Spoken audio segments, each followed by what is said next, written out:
nossa aula de física. A gente vai ver sobre dilatação térmica. E essa primeira aula vai ser para explicar a fórmula. É bem facinha essa parte da matéria, é bem tranquila. E aí nas próximas videoaulas a gente vai fazer exercícios sobre isso.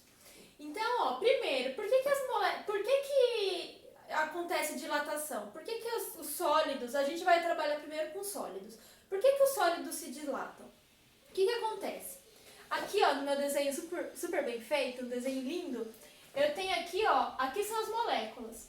E elas estão na posição dela de equilíbrio. Aí o que acontece? Com o aumento da temperatura, lembra que eu falei que as moléculas elas ficam agitadinhas? Então, quando a temperatura aumenta, as moléculas elas ficam agitadinhas e elas tendem a se afastar da posição de equilíbrio delas. Elas começam a oscilar e aí quanto maior a temperatura, mais ela se afasta da posição de equilíbrio. Isso assim, microscopicamente. Só que macroscopicamente a gente vê como dilatação. Então, quais são os tipos de dilatação que tem?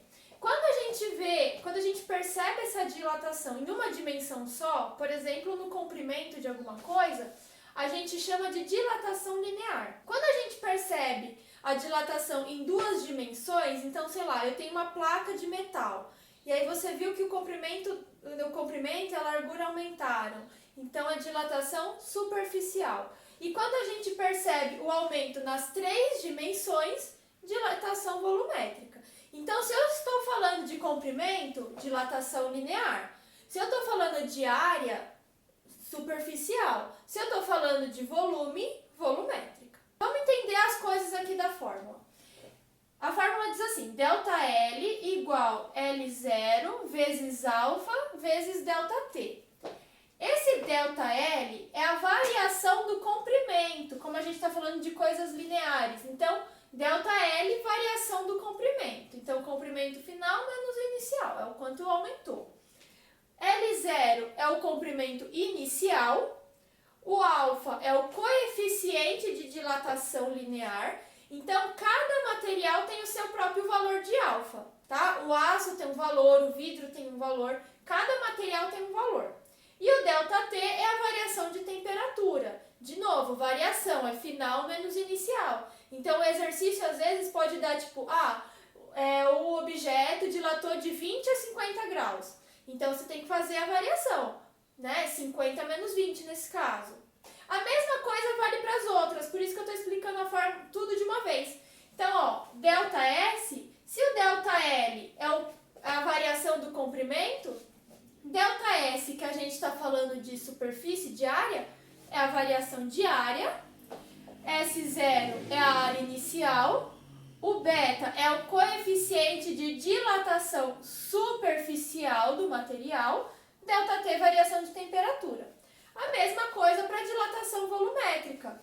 ΔV é o quanto aumentou, né? Então, a variação de volume igual volume inicial, vezes o gama, que é coeficiente de dilatação volumétrica, vezes a variação de temperatura. Observa que a fórmula é praticamente a mesma. O que muda é a forma do material. Então, se é comprimento é linear, se é área é superficial, se é volume é volumétrica. Uma coisa importante que a gente tem que ver também beta, o coeficiente de dilatação superficial é 2 vezes o coeficiente de dilatação linear.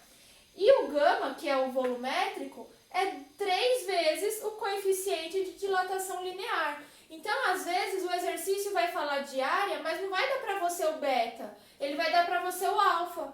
E aí você tem que multiplicar por 2. A mesma coisa aqui. Ele pode dar o valor do alfa no exercício, mas aí você tem que multiplicar por 3. Então, assim, a ideia da dilatação é só isso, tá? Aí nos próximos vídeos a gente vai fazer exercício.